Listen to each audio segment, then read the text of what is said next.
Welcome to TSX Quarterly, the podcast that brings you publicly available earnings calls from companies listed on the Toronto Stock Exchange in one convenient location.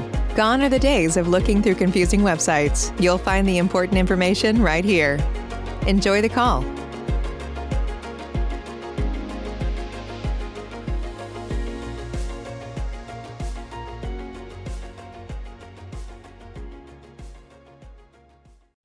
Okay, so a very good morning to everybody and welcome to IPC's year-end results and operations update presentation.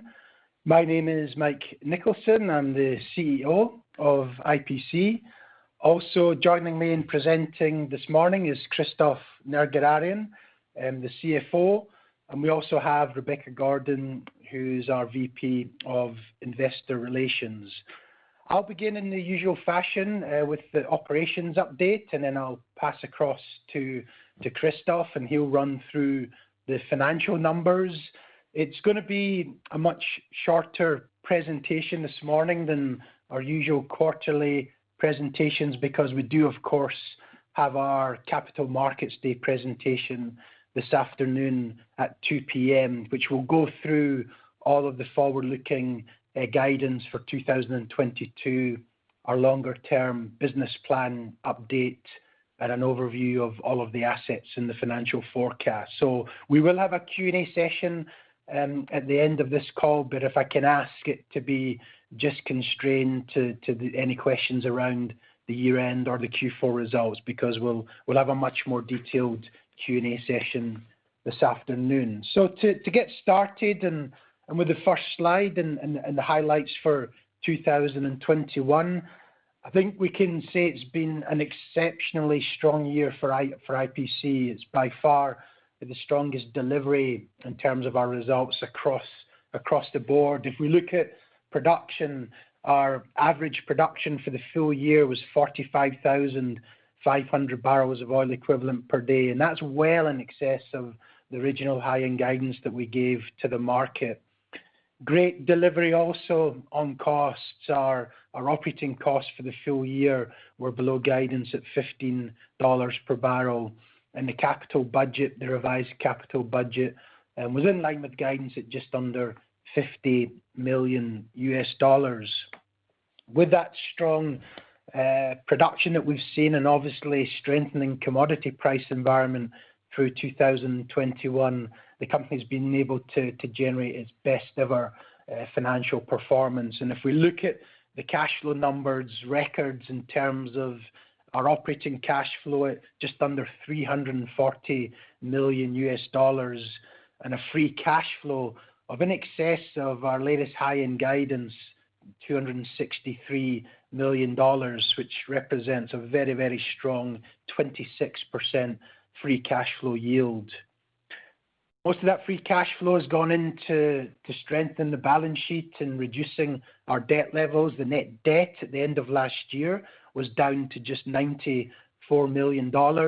And in terms of our leverage, it's down at 0.3 times net debt to EBITDA. Notwithstanding the fact we had a limited capital budget in 2021, we still had a very impressive performance in terms of our reserves replacement. Above 90% reserves replacement, which means our 2P reserves at the end of 2021 stand at still 270 million barrels of oil equivalent, and a huge uplift in our contingent resources. We'll cover that more in the presentation this afternoon, but an addition of 300 million barrels of 2C resources, which lifts now our total 2C resources to above 1.4 billion barrels of oil equivalent. And a good continued focus on sustainability. We're well on track with our emissions reductions and carbon offset initiatives to meet our 5-year target. And we're pleased to report that we didn't have any material incidents through the full year 2021. If we turn now and look into a bit more detail at production, fourth quarter production was 46,800 barrels of oil equivalent per day. That was above the high end of the guidance that we gave for the fourth quarter, and really rounds out 2021 with a very impressive 4 quarters in succession above the high-end guidance. That fed into our full year 2020-21 numbers, with production at 45,500 barrels of oil equivalent per day. And we've now got production lifted back up in excess of pre-COVID levels back in 2019. And if you look at the pie chart on the top right-hand side of this slide, you can see IPC has a nice balance of 48% Canadian oil, about a third Canadian gas, and the rest international light Brent oil. And obviously with the significant strength we've seen across the entire energy complex has meant that we've been able to generate extremely strong financial performance. Turning to the cost side, fourth quarter operating cost per BOE was just above $15 per barrel. That rounds out 2021 with a full year OPEX per barrel of $15 per BOE. Our latest guidance was $15.50, so we also have a beat on that latest guidance. And CapEx, the latest guidance that we gave to the market for the full year was $50 million. We're $2 million below that, and that's largely a result of the rephasing of some expenditure into 2022. Turning to the operating cash flow, fourth quarter operating cash flow was a record for the company. Average Brent prices in Q4 were $80 per barrel, and we generated $111 million in OCF. That means that for the full year, we generated $337 million of operating cash flow, with Brent prices averaging over the full year $71 per barrel. That's a material beat to the high-end guidance that we gave at the beginning of the year, which was $220 million, assuming a $65 per barrel Brent price. The reason for that performance is, of course, the higher oil price and the production above the top end of our guidance. We've seen also tighter Canadian WCS differentials. We've seen much stronger gas prices and also the lower OPEX than forecast. So, really strong performance across the board. And when you set that against a relatively limited capital expenditure budget, and we look at the free cash flow generation, again, it represents a highest ever free cash flow performance for the company. Fourth quarter free cash flow was $87 million, and our full year free cash flow was $263 million, representing a 26% free cash flow yield, and that's significantly in excess of the $155 million high-end guidance that we gave in our original Capital Markets Day presentation. If we turn now to the update on share repurchase program and the bond issue, IPC announced in December our third share repurchase program. That gives us the ability to repurchase up to just over 11 million shares through December 2022. Up to early February 2022, the company has purchased 2.6 million shares for a total cost of $16 million. That represents an average purchase price of around 55 SEK a share. And if we look back at the aggregates of share repurchases since IPC's inception, we've bought back now close to 37 million shares at around 35 SEK per share. So a lot of value created from that share repurchase program. We're also pleased to announce in early January that we successfully issued a new $300 million bond. It's got a 5-year term, and we secured a 7.25% coupon. We can see the balance sheet is in great shape, is exceptionally strong, but we felt market conditions were favourable. We felt it was prudent to diversify our capital structure and funding. So I think it puts us on the front foot when we talk to the majors as they seek to rationalise their portfolios in the energy transition from a position of strength, and we hope to be able to conclude further value-creative acquisitions. In terms of sustainability and ESG strategy, on the health and safety side, very pleased to announce that we did not have any material safety incidents during 2021. We did have to continue to operate with our COVID-19 protocols, and I think it's a huge credit to all of our operating teams on the ground that we haven't had any interruptions on any of our assets as a result of the COVID restrictions that we've had to endure. So, big effort and a great delivery by the teams. In terms of our climate strategy and our sustainability report, we've got the commitment to reduce our net emissions intensity by 50% through the end of 2025.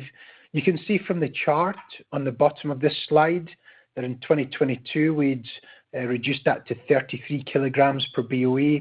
So we're well on track to meet that target of 20 kilograms per BOE by the end of 2025.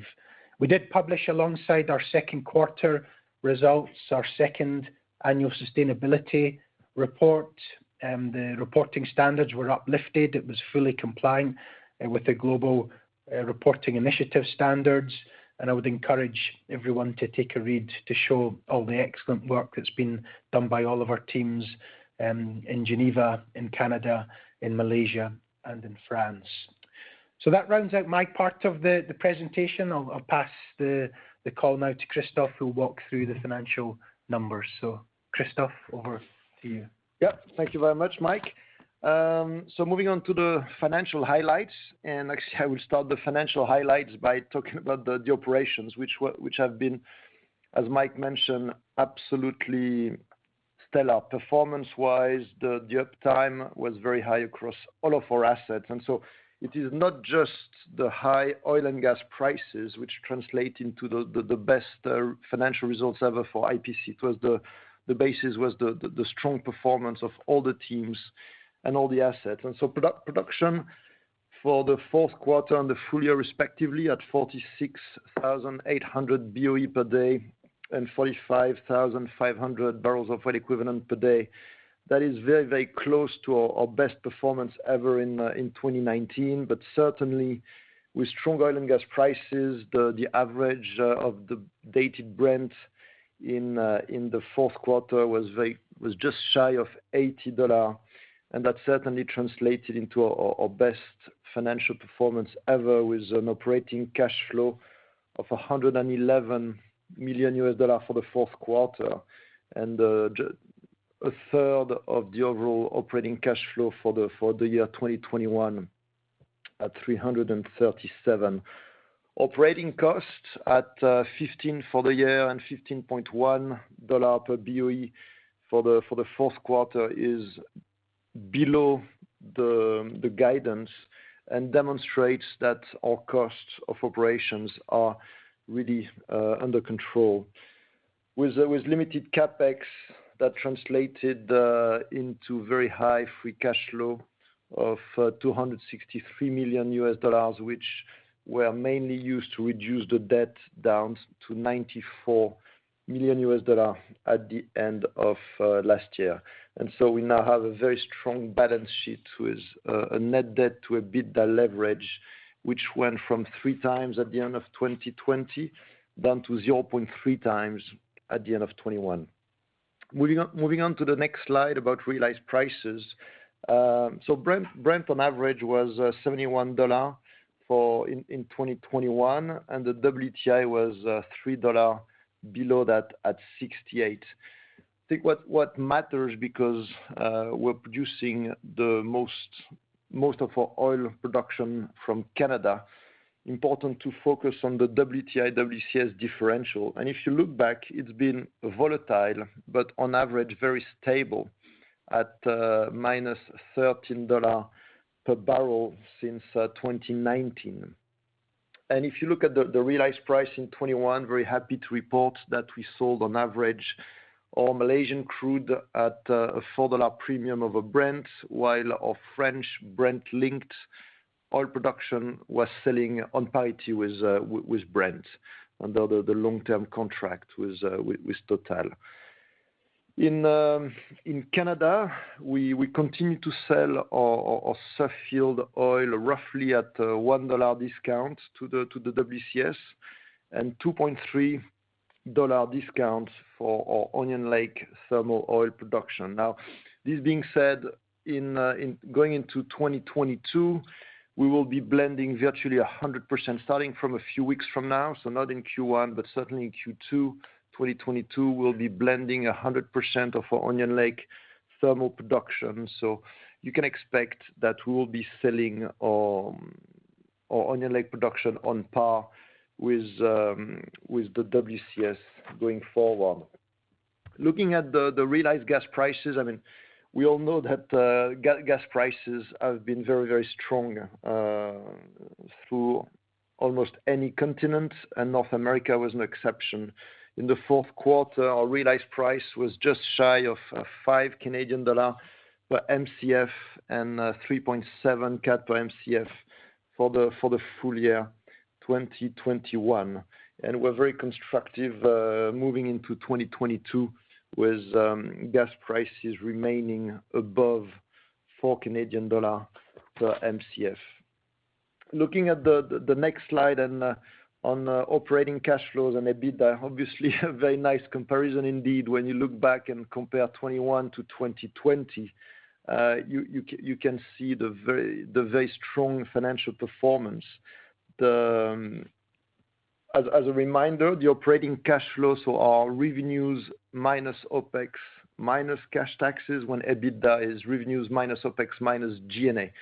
Roughly our G&A are $12 million a year, and our cash taxes, we only pay cash taxes in France, is $6 million. So that explains why there's that $6 million difference.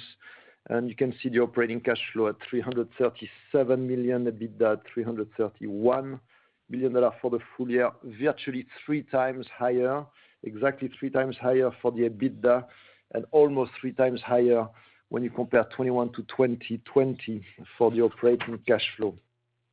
Operating costs are well under control, and they're below our previously guided level of $15.5, so it's $15 per BOE on average for the full year.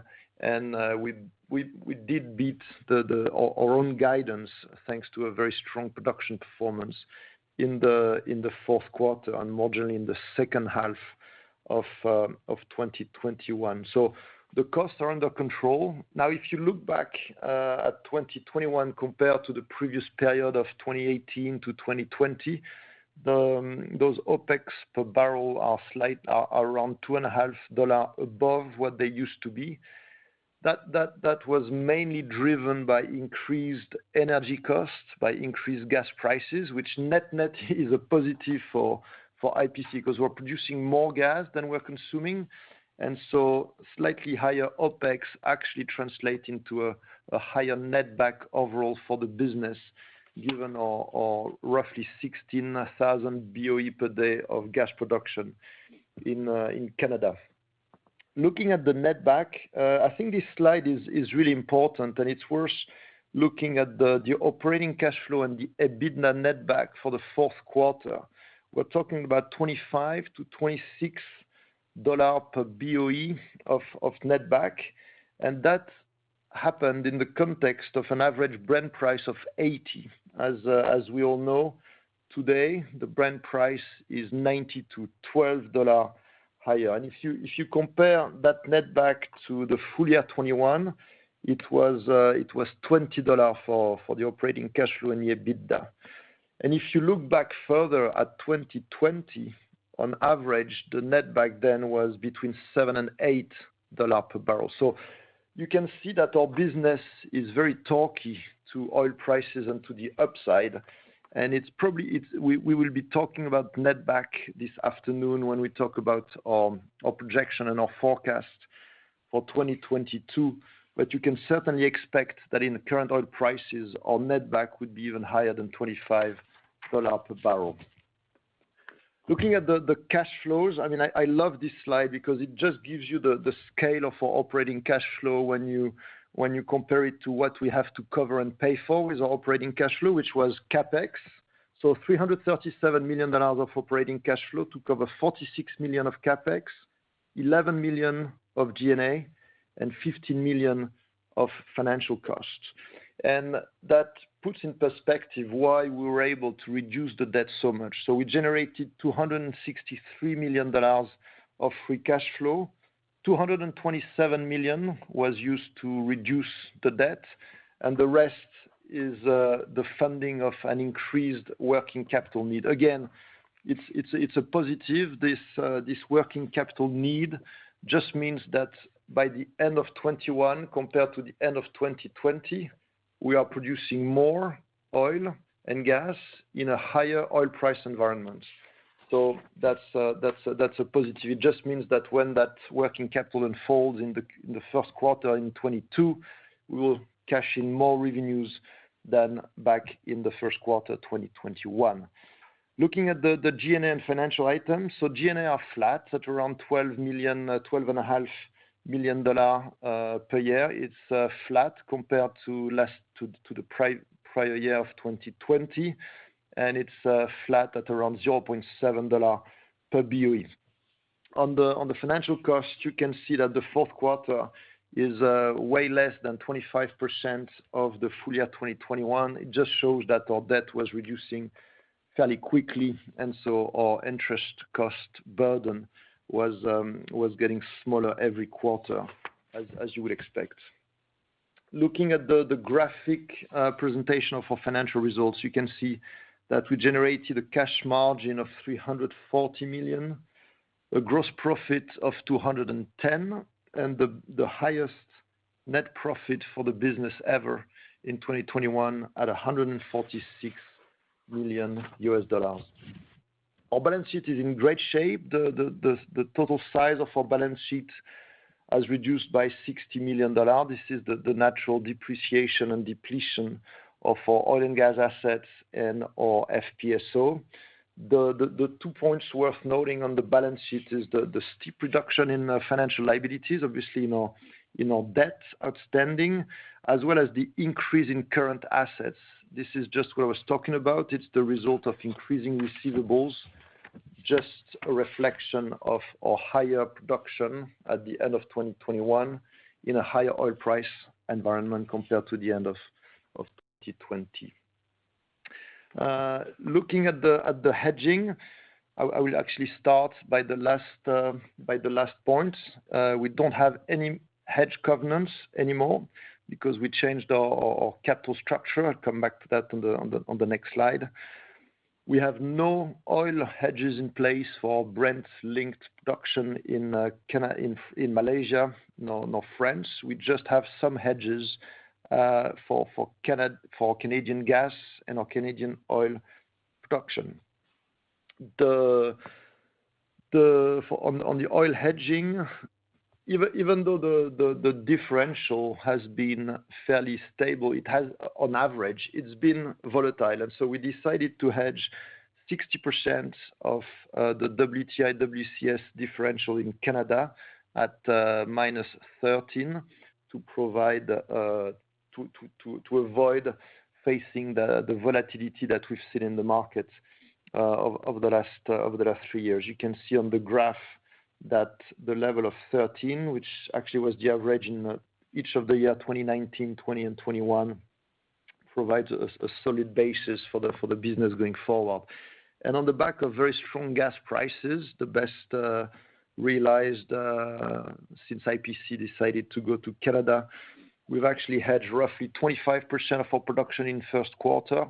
At the ECO was 440, but our realized price, because we're sitting at a slight premium to ECO, so 25% of our Canadian gas is actually hedged at 4.6 Canadian per MCF, and 35% of the second and third quarter of our Canadian gas sales hedged at around 4 Canadian dollar per MCF at our selling point.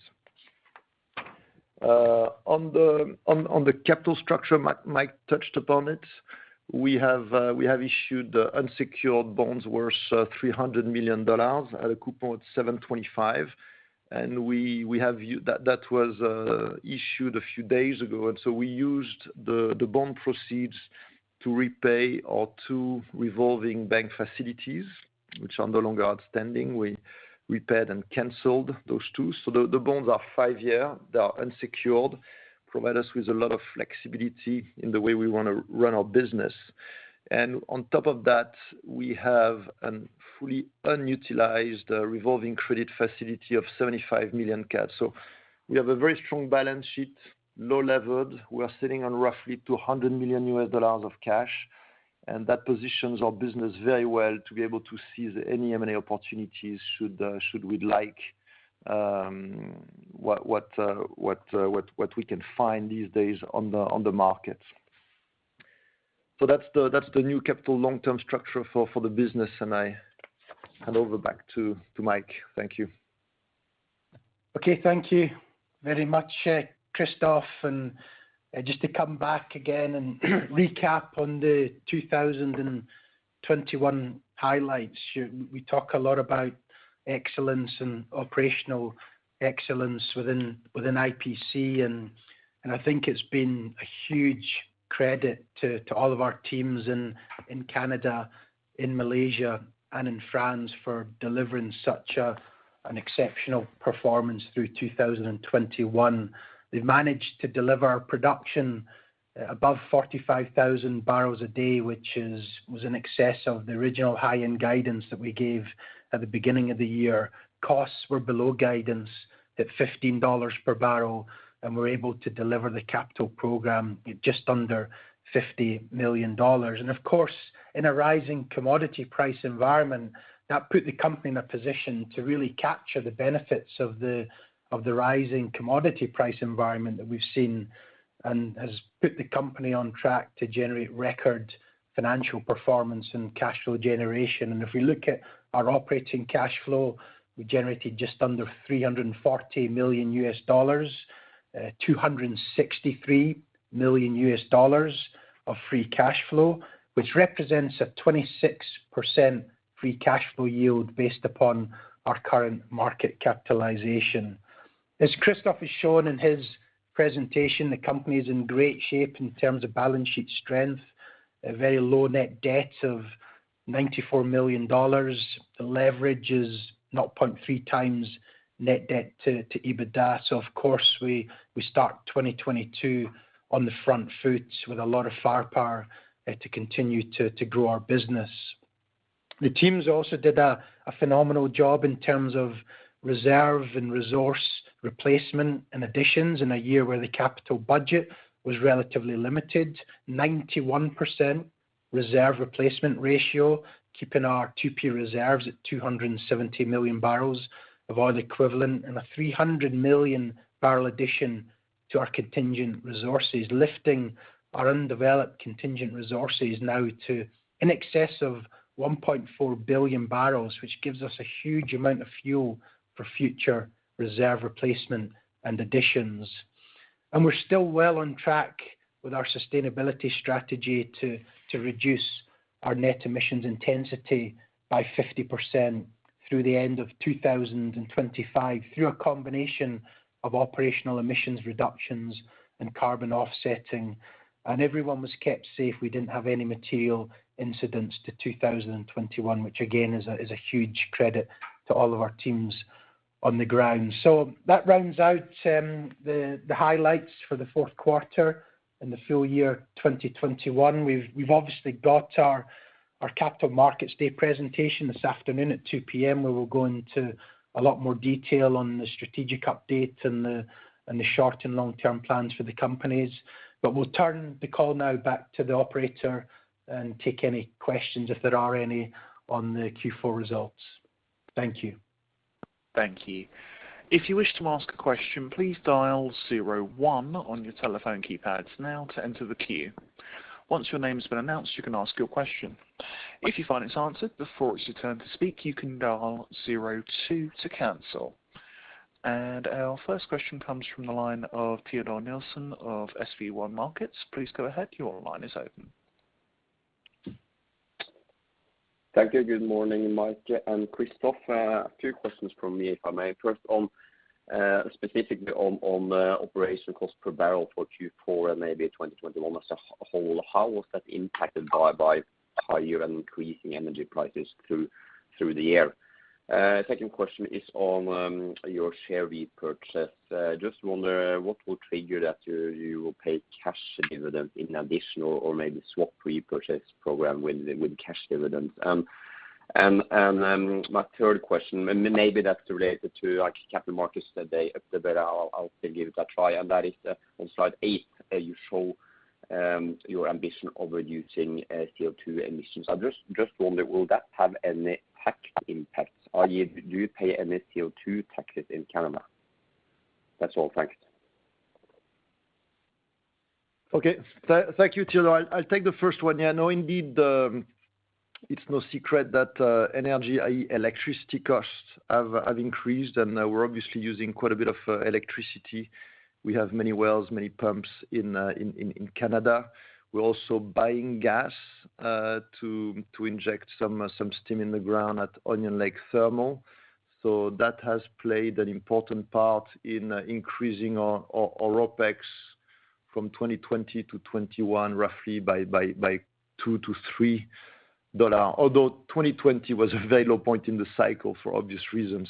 But so a good part of that increase was coming from energy costs, electricity and gas prices. They've increased over the year last year. Now, as I was saying, net, it is a positive, funnily enough, for the business because we're producing roughly 100 million scf a day of gas in Canada, and we're producing much more than we're using. So overall, it's a net increase to IPC netback.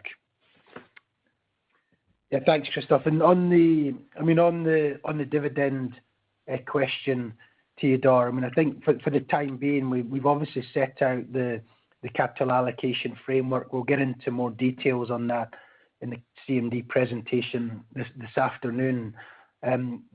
What we've committed to is distributing 40% in excess of $55 per barrel Brent, and we have of course got the share buyback scheme in place at this point in time. So that's the initial return mechanism. But of course, if we see continued sustained high commodity prices, it does give us the flexibility as we move through 2022 to look at other return forms such as dividends.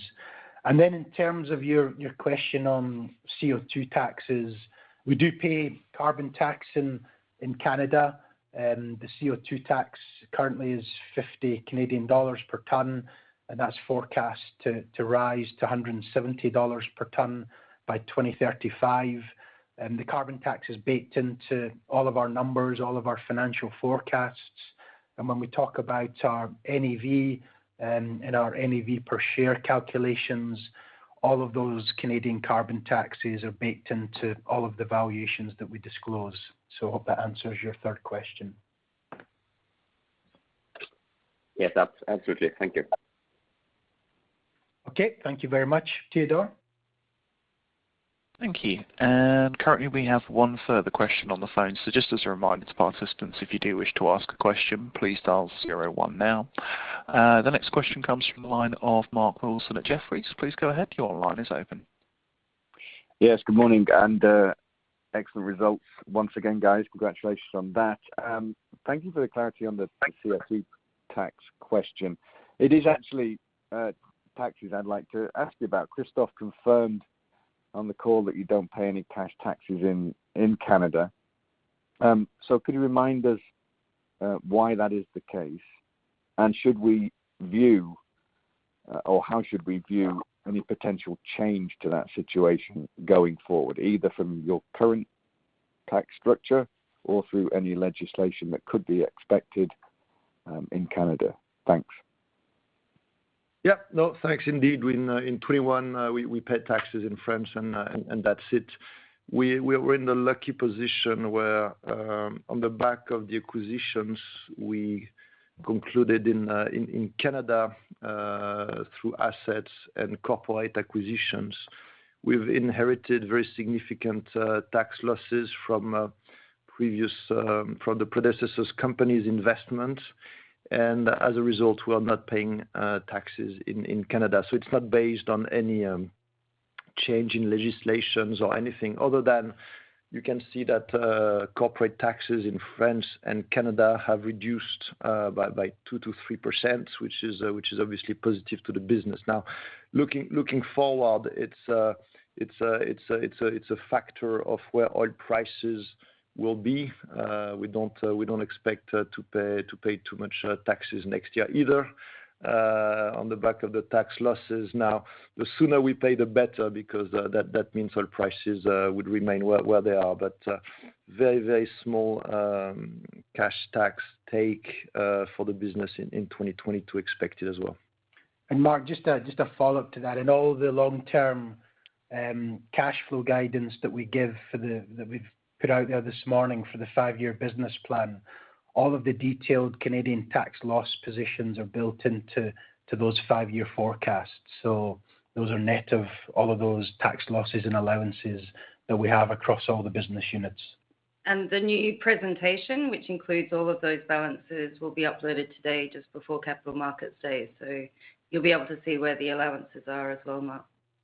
Oh, right. Okay. So would I be able to ask, just for a non-accountant, what is the tax loss position in Canada and within your current range, 65 to 95? Yeah, Mark, there'll be a full detailed presentation published this afternoon on the website that will give you all of the information. And I'll mention it in Capital Markets Day as well, Mark, but let's put that one off for this afternoon so everyone's got the opportunity to hear it. Great. Okay. Thank you. Thank you. And currently there are no further questions on the phone, so I'll hand back to our speakers for any questions from the web. Okay, well, thank you very much, everyone. I think it's been a tremendous 2021 for IPC. I think 2022 has gotten off to an even better start, and we look forward to presenting our plans for 2022 and the 5-year business plan this afternoon at 2 p.m. So thank you very much for your attention. Thank you. Goodbye.